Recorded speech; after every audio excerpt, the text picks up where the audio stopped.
When the Titan submersible imploded on its way to view the wreckage of the Titanic, it most likely looked something like this.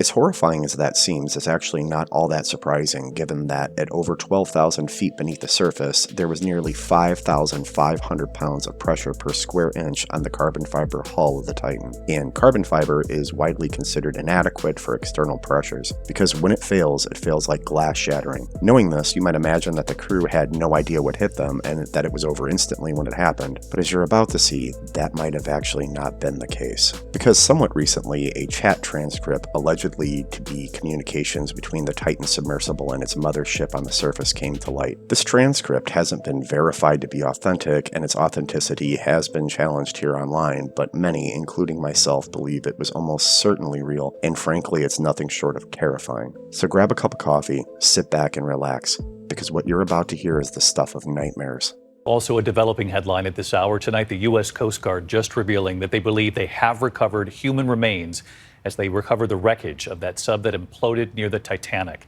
Tonight, the images here, pieces of that sub unloaded onto a Canadian pier, including that one window, the sub's viewing portal, covered in a tarp. Here's ABC's Stephanie Ramos.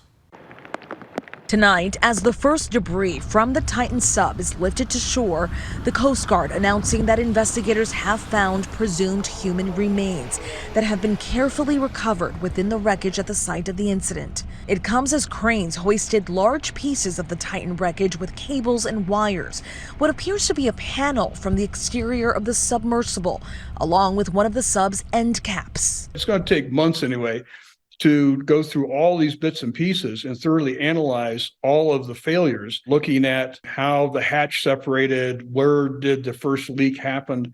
And at these kind of pressures, when things go bad, everything's over very, very quickly. The investigation is expected to focus in part on that carbon composite construction. Industry experts and a former employee had warned OceanGate that that material at extreme depths could weaken with each dive. In the early morning hours on June 18, 2023, the Titan sub began its descent to the Titanic. The sub had 5 people on board, including OceanGate's founder, Stockton Rush. The sub was required to actually communicate with its mothership every 15 minutes using a sonar-based texting system designed for deep-sea communications. The format of the chat log you're about to read was actually coded in the exact same program that the Titan sub was known to use. So with that being said, let's just go ahead and get right into the chat log.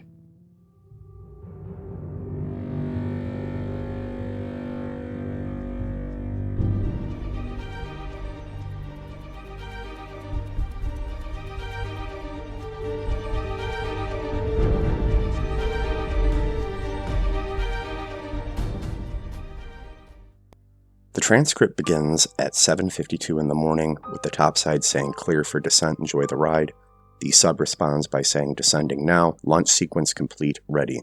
The topside says all clear, and the sub says proceeding. The topside says enjoy the dive, gentlemen, and then 15 minutes later the topside responds again by saying you're 15 minutes into the dive, what's your current depth, systems check please. The sub responds by saying systems check complete, all in order, all lights are green, we're at 756 proceeding. That's 756 meters, which is a significant depth to have done in that amount of time. So a little bit of context here is needed. Apparently on previous dives, the carbon fiber hull would snap and pop so loudly that one person actually said it sounded like gunshots. I was actually on the second deep dive that Titan did in the Bahamas. The first dive, Stockton did himself, and he heard the carbon fiber making cracking sounds, and he told us all before dive number 2 to be prepared for that. And while we were down there, he actually let me drive, and I feel a little bit, he wanted me to be in control of my own destiny, not that he knew there was risk involved at that stage. And At one point, I was actually even able to drive the submarine towards deeper water by the sound of the cracking getting louder. And somewhere I have video of it, actually. Needless to say, numerous people tried to convince OceanGate and its founder Stockton Rush that diving in this thing was a disaster just waiting to happen, but Stockton explained that the hull only made those sounds on its first few dives, and that those noises were just bad fibers and small imperfections being worked out naturally by the pressure. Carbon fiber is an amazing material, and it was 5 inches thick. And he had done model testing, and I had faith in, imagine like a piece of wood breaking. If you do it very slowly and controllably, you're going to hear a lot of cracking before the beam just completely breaks. I thought it was that kind of situation. And he did too. That's why he felt that his real-time monitoring was the answer to knowing when the hull would be approaching failure and not just having a couple pieces of carbon fiber in there breaking. Stockton said that the sub had actually been much more quiet since those early dives, and he even invented a safety system that's being mentioned here in the chat transcript called the real-time monitoring system, which basically was a series of acoustic sensors that lined the inside of the hull that could detect like inaudible noises that would occur in the hull if it was getting ready to fail. From what I've read, there were over 20 sensors that would all glow green and they would turn red if it detected something. James Cameron even actually mentioned this safety system during an interview, and I'm only focusing on this because it's going to become much more important later on in the transcript.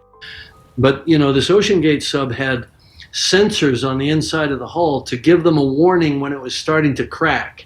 And I think if that's your idea of safety, then you're doing it wrong. The topside says, "Thank you, proceed." And then not long later, they say 30 minutes in, update please. To which the sub responds, "All systems are functioning normally. We're in good shape, continuing our descent as planned." At 8:36, the topside says, "Superb, proceed." And then they send another message that says, "Over 45-minute mark, current depth, confirm status." So at this point in the dive, everything seems like it's going just fine. At 8:51, the sub says, "Depths at 1934, all systems stable, and descent continuing as planned. Happy crew." The topside responds by saying, "Excellent, you're at the hour mark." To which the sub replies, "All is smooth sailing here." Then the topside responds by saying, "You're at 75 minutes. Depth, status, do you need to adjust velocity?" Numerous people here online have actually broken down the math behind the depth and times the sub gave topside and concluded that the Titan sub was diving much faster than it should have done. The sub was actually positively buoyant. That was as a result of the carbon fiber hull and syntactic foam, which meant that you could descend with using weights, and then when you wanted to return to the surface, all you needed to do was drop those weights and you would just float back up. No power was actually needed to return to the surface. But the Titan seemed much heavier than it should have been on that day, and when you're talking about absolutely insane pressures that the sub was being exposed to, how quickly that pressure is added can make a really big difference. Now, this could have been due to something as simple as miscalculating weight before they boarded the sub. Apparently, everyone was meticulously weighed. They were even required to hold on to their food to know exactly how much weight they were going to be bringing onto the sub. And maybe there was just a mistake when that was calculated, which caused the sub to be heavier than they intended. However, there are other theories that suggest that the breakdown of the carbon fiber hull could have caused it to become spongy in places and possibly retain water, which would have made it much heavier than intended. And if that was the case, the sub was basically doomed the moment it began to dive, which in the end is impossible to really know exactly what happened. But as you're about to hear, I think that the carbon fiber somehow retaining water does seem like the most viable possible reason that they were going down so quickly, which is a really bad thing. But I believe what happened, and a lot of other experts, I'm hearing this across the board, over time, the water got where the flange was, because where the titanium meets the carbon fiber, those materials are moving at different, in different ways under those enormous pressures, 125 million pounds of pressure on that vessel at that depth. The sub responds by saying, "All under control at 2960, no adjustments needed, we're enjoying the ride." At 9:19, the topside says understood, and at 9:28, the sub responds by saying, "We're noting an alarm from the RTM." At 9:28, the sub sends a message saying reducing velocity, descent depth 3433, which again is incredibly deep for the amount of time that they've been under the water. At 9:28, the topside responds, understood, do you need to ascend? And at 9:30, the sub says, no change with thrust, the rate of descent is increasing. At 35, going to release the ballast now. The topside responds by saying, yes, agree, release the ballast, to which the sub says, no improvement, preparing to jettison the frame, which is the structure, this metal structure here around the sub. They're actually getting ready to try to get rid of the entire frame of the sub so they can ascend faster. So it seems clear to me that they were very aware something was going very wrong on this trip, and they were doing everything they could to ascend as quickly as possible. The topside responds by saying affirmative, update when able, RTM indicator status. Again, that's the acoustic monitoring system that is now sending off alarms in the sub. The sub responds by saying frame jettisoned, multiple attempts needed, but starting the ascent now, which is a real problem. So they spent quite a bit of time here trying to get rid of this frame around the sub, and this was time that they really didn't have the spare to try to ascend. The topside responds by saying multiple attempts, what's your status, RTM indicators, depth. And at 9:37, topside sends again, update please when able. At 9:38, man this message. The sub sends a message topside saying, crackling sound at aft, which is the rear of the submarine, and not the kind of noise you want to hear when you are at the bottom of the ocean. At 9:38, topside says, can you identify the source, RTM indicator status? So I'm assuming that this acoustic monitoring system had some kind of coding that it would send different codes as to where the hull was beginning to crack and fail at, and they're just not getting a response from the submarine about this. The sub simply just replies, neg, as if they're just trying to do everything they can to ascend and they don't have much time to type. At 9:40, the topside sends a message again asking RTM indicator status, to which at 9:42, the sub replies, trying to run diagnostics, ascending now, but very slow. Sounds have subsided. Global RTM alert active, all red. So I'm assuming that means every single one of the acoustic sensors is now indicating that there's something wrong with the submarine. The topside responds, understood, any codes, depth, ascent rate, and then again the topside says, updates when able, please. At 9:43, the sub finally responds by saying, slow ascent in progress, quarter predicted, unclear why rate is small, no indicator, at 3476. To which the topside responds, we're talking it over with the engineer standby. So they are having serious problems. They're not ascending the way that they want to ascend. Something is absolutely going wrong. The topside responds by saying, depth and status, please. What's the wattage on upwards thrust? And the sub replies by saying, reading red on the A power bus, I switched to B at 3457, more sounds aft.